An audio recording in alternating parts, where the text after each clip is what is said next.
ईश्वर का प्रेम कौन नहीं चाहता, लेकिन ईश्वर सभी को अपना प्रेम अलग अलग रूपों में देते हैं। किसी को जीवन में अपार दुख मिलता है तो किसी का जीवन मिला जुला रहता है, लेकिन एक आम मानव के साथ जब भी बुरा होता है तो वह एक बार अवश्य सोचता है कि पता नहीं ईश्वर उससे प्रेम करते भी हैं या नहीं। नमस्कार दोस्तों, स्वागत है आप सबका आपके अपने YouTube चैनल पौराणिक कथाओं में। आज हम बात करेंगे वो 8 संकेतों की जिससे आपको पता चलेगा कि आप ईश्वर के कितने निकट हैं और ईश्वर आपसे कितना प्रेम करते हैं। पहला संकेत, ईश्वर अगर आपसे प्रेम करते हैं तो उनका सबसे पहला संकेत ये है कि आप जो भी काम करेंगे उसमें आपको विफलता मिलेगी। जी हाँ, ये सुनकर आपको बेशक अजीब और बुरा लग रहा होगा, मगर यही सच्चाई है कि आप हर चीज़ में अपना 100% देंगे, मेहनत करेंगे, लेकिन आपको सफलता नहीं मिलेगी और ये बार बार होगा जब तक कि आपकी आंखें खुल नहीं जाती। दूसरा संकेत ये है कि आपका अपने ऊपर जो विश्वास है वह खत्म हो जाएगा। जब ईश्वर आपके साथ होते हैं तो आपको बिल्कुल अकेला फील होगा। आप नहीं समझ पाओगे कि आपको आगे क्या करना चाहिए। आप खुद को ऐसी स्थिति में महसूस करोगे जहां कोई आपकी मदद नहीं करेगा।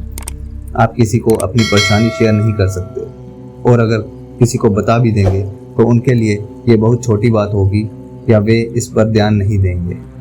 तीसरा संकेत, इस अवस्था में दुख आप में चरम सीमा पर होगा। आपको लगेगा मानो कि इससे ज़्यादा और क्या बुरा हो सकता है। आप दुख की चरम सीमा को महसूस कर लेंगे। आपने महान संतों के जीवन को देखा होगा।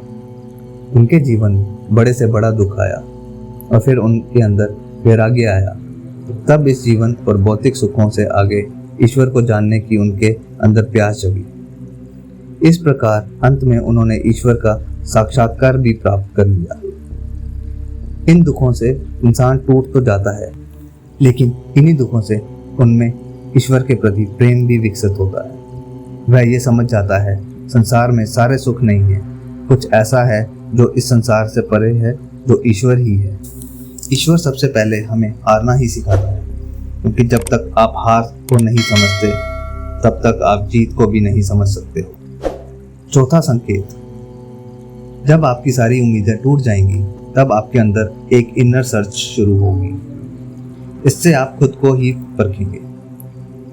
आप अपने अंदर की खामियों को जड़ से समझने का प्रयास करोगे। जो कुछ भी खो दिया है या जिसमें भी विफल हुए हो, आप उसका कारण ढूंढोगे।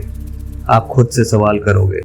यही वह वक्त होता है जब आप अपनी अंतरात्मा से जुड़ने लग जाते हैं और आपके जीवन में एक नया बदलाव आता है। पांचवा संकेत, इस अवस्था में आपके चरित्र में बदलाव होगा।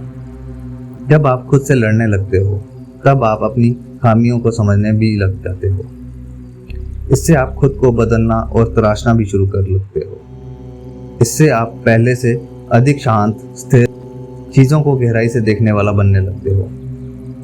जब भी हम ईश्वर की राह में जाने लगते हैं तो वह सबसे पहले हमारे अंदर परिवर्तन लेकर आता है, ताकि हम उसकी भाषा को समझ सकें। जब तक हम ईश्वर के गुणों को नहीं समझेंगे तब तक हम ईश्वर और उसके प्रेम को भी नहीं समझ सकेंगे। इसलिए ईश्वर हमारे अंदर बदलाव लाते हैं, हमें उनकी भाषा को समझना सिखाते हैं, चाहे वो दुख हो या किसी भी जरिए से।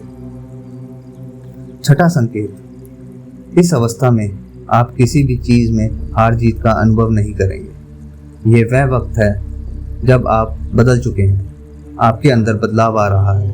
आपका नज़रिया जीवन के प्रति बदलता जाएगा, जिससे बाहर घट रही घटनाओं का असर भी आपके ऊपर बिल्कुल भी नहीं पड़ेगा। बाहर संसार में होने वाली हर घटना को आप एक नाटक की तरह देखने लगोगे। सातवां संकेत, जब आपको ये महसूस होने लगेगा कि आप ईश्वर के बहुत निकट हो, तभी आपको सबसे बड़ा झटका लगेगा। ये ईश्वर की सबसे बड़ी और कड़ी परीक्षा होती है। यहीं पर आपके विश्वास, आपकी बुद्धि, हर चीज़ को तोला जाएगा। इस वक्त आपके जीवन में ऐसी ऐसी परेशानियां, दुख आदि या इतना सुख, ऐशो आराम आ जाएगा कि आपको वाकई में लगेगा कि ईश्वर तो कुछ भी नहीं है, वो केवल एक झूठ है, एक छलावा है। ये समय सबसे अधिक धैर्य का होता है। अगर आप इस समय अपने पद से विचलित नहीं हुए तो 8वें संकेत के रूप में ईश्वर या तो खुद आपके समक्ष प्रस्तुत हो जाते हैं, फिर चाहे वे किसी भी रूप में हो। आठवां संकेत ऐसा होता है जिसे शब्दों में व्यक्त नहीं किया जा सकता। इस स्थिति पर पहुंचने पर आपके मन में लेश मात्र भी संशय नहीं रह जाएगा कि ईश्वर आपके साथ नहीं। आपको हर पल ईश्वर का अपने साथ होने का एहसास होगा। आप इस अनुभूति को पाकर मदमस्त रहेंगे और आपको ऐसी शांति और आनंद की अनुभूति होगी जिसे बातों के द्वारा नहीं बताया जा सकता। दोस्तों, ये थे कुछ संकेत जिससे हम पता लगा सकते हैं कि ईश्वर आपसे कितना प्यार करते हैं। प्रभु से जुड़ी और लीलाओं के बारे में जानने के लिए हमारे चैनल पौराणिक कथाओं को जरूर सब्सक्राइब करें।